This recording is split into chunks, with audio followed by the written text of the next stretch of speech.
बिस्मिल्लाहिर्रहमानिर्रहीम, अस्सलाम वालेकुम। मैं हूं खुर्रम, आप देख रहे हैं ऑनलाइन कंप्यूटर ट्यूटर। आज की ये वीडियो मैं अपने एक स्टूडेंट के कहने पर बना रहा हूं। स्टूडेंट के पास अपने उस स्टूडेंट के घर पर जो कंप्यूटर है वो है Dell 9020। Dell 9020 core i5 4th generation series का कंप्यूटर है, डेस्कटॉप कंप्यूटर है। उसकी बायोस की सेटिंग उससे आउट हो गई। 2 से 3 मरतबा उसकी मेरे पास कॉल आई, उसको मैंने कॉल पे समझाया, लेकिन उसने कहा कि सर इससे बेहतर ये है कि आप एक वीडियो रिकॉर्ड करके अपने चैनल पे अपलोड कर दें, मैं वहां से देख लूंगा।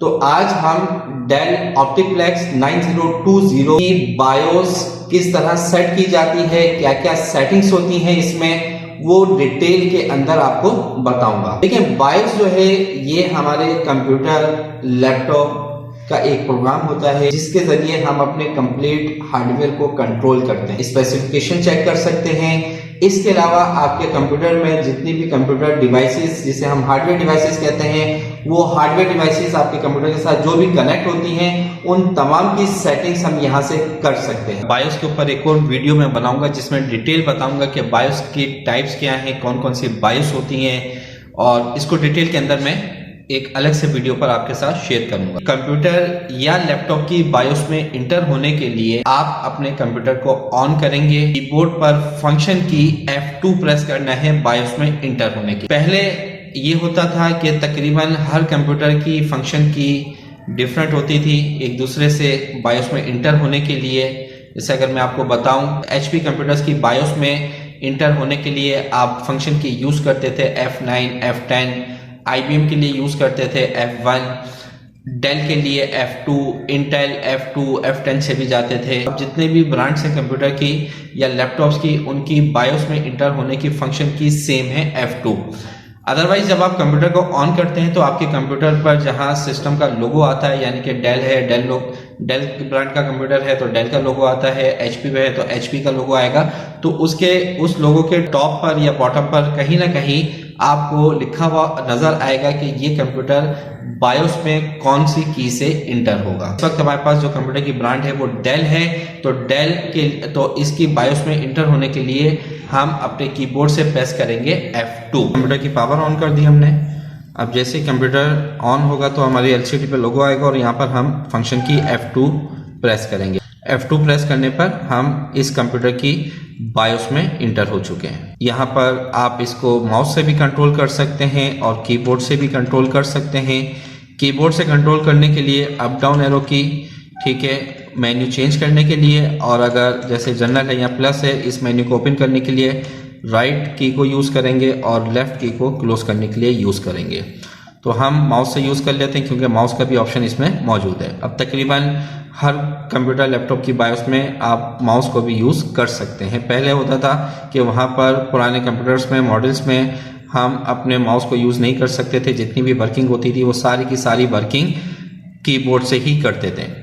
देखें, यहाँ पर सबसे पहले आपके पास लिखा हुआ आ रहा है इस बायोस स्क्रीन में डेल ऑप्टीप्लेक्स 9020, यानी कि ये जो कंप्यूटर है इसका मॉडल है डेल ब्रांड ऑप्टीप्लेक्स सीरीज है 9020, इसका मॉडल नंबर है।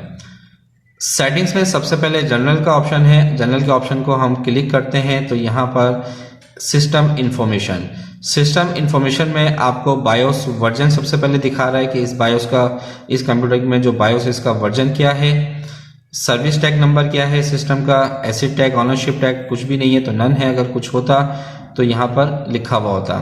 मैन्युफैक्चरिंग डेट आपको बता रहा है कि कंप्यूटर कब मैन्युफैक्चर हुआ है, ऑनरशिप डेट कब की है, और एक्सप्रेस सर्विस कोड ये कंपनी का अपना होता है। तो ये सब चीजें आपको डिटेल बता रहा है। कंप्यूटर में मेमोरी यानी कि रैम जो है, रैम इंस्टॉल है आपके पास 4096 MB यानी कि 4 GB। 1024 MB equal to 1 GB, 4096 MB equal to 4 GB। ठीक है, मेमोरी अवेलेबल जो है वो 4013 MB है, बाकी जो है वो सिस्टम के साथ शेयर हो जाती है। Memory speed 1600 megahertz. बहुत सारी चीजें होती हैं हार्डवेयर में, बसेस होती हैं, कैशे होती हैं, तो इस रैम की जो बसेस हैं वो है आपके पास 1600 मेगाहर्ट्ज। मेमोरी चैनल मोड इसमें ड्यूल इंटरलीव, यानी कि इसमें टोटल जो मेमोरी की जो स्लॉट्स हैं रैम कनेक्ट करने की जो स्लॉट्स हैं या सॉकेट्स हैं वो 4 हैं, जिसमें से 2 स्लॉट्स में हमारी रैम लगी हुई है और हर स्लॉट में 2 GB की रैम लगी हुई है। 2048 MB equal to 2 GB and DIMM two size 2048 MB 2 GB। और मेमोरी टेक्नोलॉजी जो है वो है DDR3। ठीक है, इसके बाद इसमें PCI स्लॉट्स होती हैं आपके बोर्ड पर। उसमें अगर कोई कार्ड आपका लगा हुआ है, नेटवर्क कार्ड, ऑडियो कार्ड, तो वो यहाँ पे आपको बता देगा। अभी कुछ भी हमारे इस कंप्यूटर में कार्ड, एक्सटर्नल कार्ड कनेक्ट नहीं है, तो यहाँ पर एम्प्टी आ रहा है। Processor information, processor type Intel core i5 का प्रोसेसर है और आगे 4570। CPU स्पीड क्या है 3.2 GHz। अब देखें इंटेल कोर i5 का प्रोसेसर तो है, अब ये कोर i5 फर्स्ट जनरेशन है, सेकंड जनरेशन है, थर्ड है, फोर्थ है, फिफ्थ है, कौन सी जनरेशन है? तो देखें जनरेशन देखने का तरीका ये होता है कि कोर i5 के बाद डैश होगा और उसके बाद कुछ नंबर्स होंगे, उसमें जो फर्स्ट डिजिट आपके पास लिखा हुआ होता है ये आपके प्रोसेसर की जनरेशन होती है। यानी कि इस कंप्यूटर में जो कोर i5 प्रोसेसर कनेक्ट है वो इसमें जो कोर i5 का प्रोसेसर लगा हुआ है वो 4th जनरेशन का प्रोसेसर है। ठीक है, और नीचे भी आपको बता रहा है कोर काउंट 4। प्रोसेसर आईडी ये है, प्रोसेसर की स्पीड 3.2, प्रोसेसर की बसेस 800 मेगाहर्ट्ज है, इसकी क्लॉक स्पीड ये आपने यहाँ पे भी देख ली थी। ठीक है, और इसकी जो कैशे हैं वो आपके पास 1024 KB एंड 6144 KB। ये कैशे बसेस क्या होता है ये इंशाल्लाह आपको मैं और किसी वीडियोस के अंदर डिटेल के अंदर बताऊंगा। ड्रॉप डाउन करते हैं तो यहाँ पे डिवाइसेस इंफॉर्मेशन, हमारे पास इस कंप्यूटर में hard drive and CD-ROM connect करने के लिए टोटल 4 पोर्ट्स हैं। SATA 0, SATA 1, SATA 2, SATA 3। SATA 0 पर इस वक्त हमारे पास हमारी हार्ड ड्राइव कनेक्ट है, इस कंप्यूटर की हार्ड ड्राइव कनेक्ट है, और SATA 1 पे कुछ भी डिवाइस कनेक्ट नहीं है तो नन लिखा हुआ है, और SATA 2 पर DVD-ROM कनेक्टेड है, और SATA 3 पे कुछ भी कनेक्ट नहीं है। अब इस हार्ड डिस्क की, और अगर आप इस बायोस में रहते हुए हार्ड डिस्क की इस कैपेसिटी देखना चाहते हैं कि हार्ड डिस्क की कैपेसिटी क्या है, तो यहाँ पे कंपनी का शॉर्ट नेम लिखा हुआ था, WD वेस्टर्न डिजिटल कंपनी है, WD इसका शॉर्ट लिखा हुआ है, और उसके बाद 3 डिजिट्स जो हैं ये इसके हार्ड डिस्क की कैपेसिटी बता रहे होते हैं। यानी कि ये जो हार्ड ड्राइव इस कंप्यूटर में लगी, इस कंप्यूटर में जो हार्ड ड्राइव कनेक्टेड है वो है 500 GB। ठीक है, इसमें video controller Intel chip motherboard है, और ऑडियो चिप जो है इसमें वो है रियलटेक, और ये उसका नंबर है। आगे बढ़ते हैं तो बोर्ड सीक्वेंस आता है। बोर्ड सीक्वेंस आपको सिलेक्ट करना होता है। बोर्ड सीक्वेंस में आपने ये बताना होता है कि कंप्यूटर को कि कंप्यूटर सबसे पहले कौन सी डिवाइस को रीड करे। जैसे अगर आपको विंडोज इंस्टॉल करनी है तो सबसे पहले आप फर्स्ट पे ले आएँ USB या CD-ROM, क्योंकि हम विंडोज किससे करते हैं, CD-ROM से या USB ड्राइव से। अगर आपने CD-ROM से विंडो करनी है तो आप इसको फर्स्ट बोर्ड पे ले आएँ। ठीक है, तो इस तरीके से आप इसमें चेंज कर सकते हैं। बाकी जब आप कंप्यूटर स्टार्ट करते हैं तो वहाँ पे बूट सीक्वेंस का भी ऑप्शन आता है, उसके लिए आप प्रेस करेंगे F12 प्रेस करेंगे तो ये बूट सीक्वेंस डायरेक्ट भी आ जाएगा, आपको बायोस में इंटर होने की ज़रूरत नहीं है। बूट लिस्ट ऑप्शन, लेजेसी और UEFI, यहाँ पर जो ऑप्शन इस वक्त हमारे पास हमने जो सेट किया हुआ है इसको लेजेसी पे किया हुआ है। UEFI न्यू सिस्टम है, दोनों में डिफरेंस क्या है अगर आप जानना चाहते हैं तो मुझे कमेंट्स में बताएं, मैं आपको वीडियोस अपलोड कर दूंगा। एडवांस बूट ऑप्शन में इसको enable, legacy option default enable रहता है। कंप्यूटर या लैपटॉप की डेट और टाइम आप यहाँ से भी सेट कर सकते हैं और विंडोज से भी सेट कर सकते हैं। क्लिक करें और यहाँ पे नंबर टाइप कर दें, जो भी आपकी मंथ है, date, year, time, hour, minute और सेकंड। सिस्टम कॉन्फ़िगर, इसके बाद सिस्टम कॉन्फ़िगरेशन पे आते हैं तो integrated NIC network interface controller. ठीक है, अगर आप अपने इथरनेट कार्ड को डिसेबल करना चाहते हैं तो यहाँ से डिसेबल कर दें। इनेबल रखना है, ऑन डिसेबल कहते हैं ऑफ को, इनेबल कहते हैं ऑन को। डिसेबल करना है, रखना है तो ऑफ करना है तो डिसेबल कर दें, ऑन करना है तो यहाँ से इनेबल कर दें। सीरियल पोर्ट आपके कंप्यूटर पर कॉम पोर्ट होती है। ठीक है, कॉम पोर्ट, अब ये देखें बहुत सारी चीज़ें हैं जो कि डिटेल के अंदर आपको लोगों को बतानी पड़ेंगी, तो इंशाल्लाह वीडियोस में बना दूंगा, टेंशन ना लें। ये कॉम पोर्ट के ऊपर हम अपनी डिवाइसेस को कनेक्ट करते हैं, तो अगर कॉम पोर्ट ऑफ करनी है तो यहाँ से डिसेबल कर दें, ऑफ ऑन करना है तो यहाँ से ऑन कर दें। SATA ऑपरेशन, आची पे रखा हुआ है हमने, तो इसको आपने आची पे ही रखना है। अगर 80 पे रख देंगे तो आपकी हार्ड डिस्क आपकी विंडोज़ बूट नहीं होगी। इसको आची पे रखना है। 80 क्या होता है, रेड क्या होता है, ये तमाम चीज़ें डिटेल के अंदर बताने वाली हैं, तो इनके ऊपर स्टेप बाय स्टेप वीडियोस में बनाता रहूँगा। तो आपने इसको आची पे ही रखना है।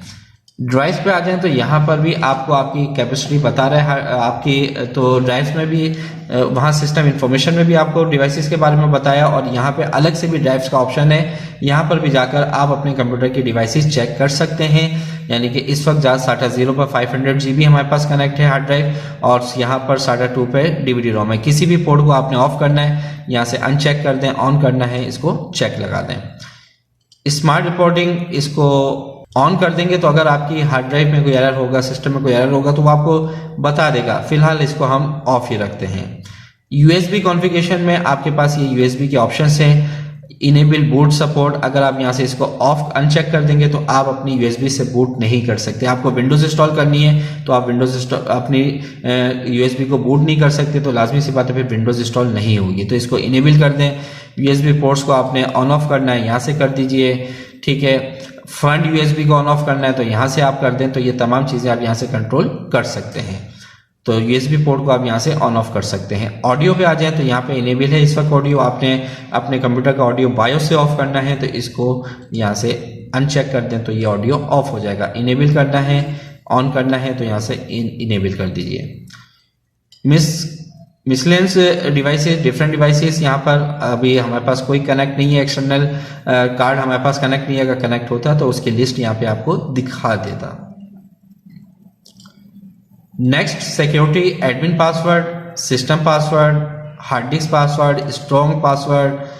पासवर्ड को आपने अगर अपने कंप्यूटर पर पासवर्ड इंटर करना है, हार्ड डिस्क पर पासवर्ड इंटर करना है, एडमिन सिस्टम, तो आप यहाँ पर पासवर्ड इंटर करके ओके कर सकते हैं। ओके कर दें, अप्लाई कर दें, तो आपके कंप्यूटर में पासवर्ड लग जाएगा। जब तक आप पासवर्ड इंटर नहीं करेंगे उस वक्त तक आपका कंप्यूटर बायोस पर विंडोज बूट नहीं करेगा, विंडोज पर नहीं जाएगा। इसके बाद यहाँ पे सिक्योर बूट का ऑप्शन होता है। यहाँ पर इसको हमने डिसेबल क्यों रखा हुआ है, ये UEFI जो ऊपर मैंने आपको ऑप्शन दिखाया था, ये उससे रिलेटेड ऑप्शन है। तो जब UEFI को मैं आपको समझाऊंगा तो उसकी डिटेल आपको बता दी जाएगी। परफॉर्मेंस में आ जाए तो ये का सिस्टम मल्टी कोर ऑल पे इनेबल रखें, इसको भी इनेबल रखें, सबको आपने इनेबल रखना है, ठीक है। पावर मैनेजमेंट पे आ जाए तो यहाँ पे AC रिकवरी, पावर ऑफ है, पावर ऑफ पे डिफॉल्ट रहता है ये, ठीक है। पावर ऑन पे अगर आप इसको रखते हैं तो यहाँ पे ये डिटेल बता रहा है कि आपकी जो जिस सिस्टम को वो रिस्टोर कर देगा। तो ये तमाम चीज़ें आपको डिटेल बता रहे हैं, लेकिन फिलहाल इसको हम पावर ऑफ पे ही रखते हैं। तो जो चीज़, तो यहाँ से आप अपने ये पावर कंट्रोल कर सकते हैं। पोस्ट बिहेवियर पे जाएं तो यहाँ पे नमलॉक LED है, इनेबल है। देखें, जब हम अपने कंप्यूटर को ऑन करते हैं, पावर ऑन करते हैं, तो जैसे कंप्यूटर का डिस्प्ले आता है, लैपटॉप का डिस्प्ले आता है, तो आपके कीबोर्ड पर जो नमलॉक की जो लाइट होती है वो ऑन हो जाती है, ठीक है। इसका मतलब ये होता है कि आपका कंप्यूटर ऑन हो चुका है। और अगर हम यहाँ से इसको डिसेबल करेंगे तो आपकी ये लाइट ऑन नहीं होगी, आपको ऑन करना होगा। कीबोर्ड एरर इनेबल है, अगर कीबोर्ड में कोई भी प्रॉब्लम होगी तो वो आपको मैसेज दे देगा स्टार्टिंग में जब आप कंप्यूटर को स्टार्ट करेंगे। वर्चुअलाइजेशन सपोर्ट, ये तमाम चीज़ें इनेबल ही रखनी है आपने। मेंटेनेंस पे आ जाए तो सर्विस टैग वगैरह ये सब डिफ़ॉल्ट होता है। क्लाउड डेस्कटॉप, ये इंटरनेट से रिलेटेड है, नेटवर्क से रिलेटेड है। सिस्टम लॉग्स, कोई भी सेटिंग हम चेंज करते हैं तो यहाँ पे वो एक लॉग फाइल बना देता है, तो यहाँ से आप चेक कर सकते हैं कि आपकी